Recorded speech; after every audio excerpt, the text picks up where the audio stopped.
Les deux s'approchent discrètement du rhinocéros qui allaite.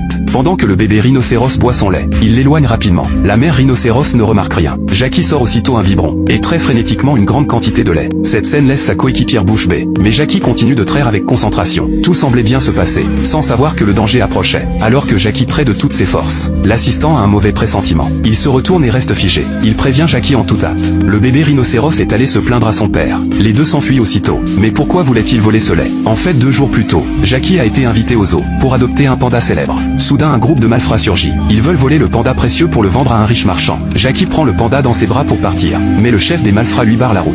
Jackie n'a pas d'autre choix que de se battre. Mais à son âge, il n'est pas de taille face aux malfrats. Il se réfugie dans un entrepôt. Malheureusement, les malfrats les rattrapent. Au moment critique, l'assistant arrive au volant d'un chariot élévateur. Libéré, Jackie repousse violemment la femme malfrat. Puis les trois sautent sur le chariot et s'enfuient dehors. Mais les malfrats les poursuivent toujours. Une course-poursuite s'engage sur les toits des véhicules. Pendant la bagarre pour le panda, celui-ci est projeté en l'air.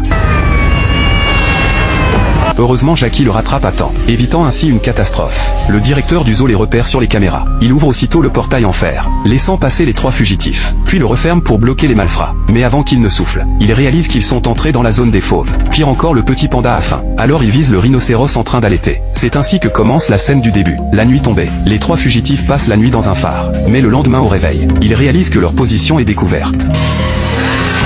Finalement, les 3 sont capturés par les malfrats. Ils sont emmenés sur un bateau devant le chef. Il ordonne à la femme de s'occuper du panda, puis demande à Jackie de contacter le directeur pour exiger une rançon au zoo. Quant à l'assistant, il doit être jeté à la mer. Mais surprise, les 2 malfrats emmènent l'assistant dans une pièce. En les voyant retirer leurs vêtements, l'assistant a un mauvais pressentiment. Mais quand il s'apprête à résister, ils lui montrent leurs tatouages. Ce sont en fait des fans de Jackie, prêts à trahir leur chef pour lui. Mais Jackie ne supporte pas de voir le panda emmené. Alors il se cache dans le camion de livraison, pendant que sa coéquipière appelle la police. Bientôt, le panda est présenté au riche acheteur. Au moment crucial de la transaction, Jackie arrive armé. Un violent combat s'engage. Mais l'âge de Jackie joue contre lui. Il se retrouve vite en difficulté face à leurs attaques. Au moment où tout semble perdu, sa coéquipière l'appelle soudain. Sachant qu'il est acteur, il suffit de dire « Action » pour qu'il se mette en mode. Alors elle crie « Action ». Jackie retrouve instantanément toute sa force.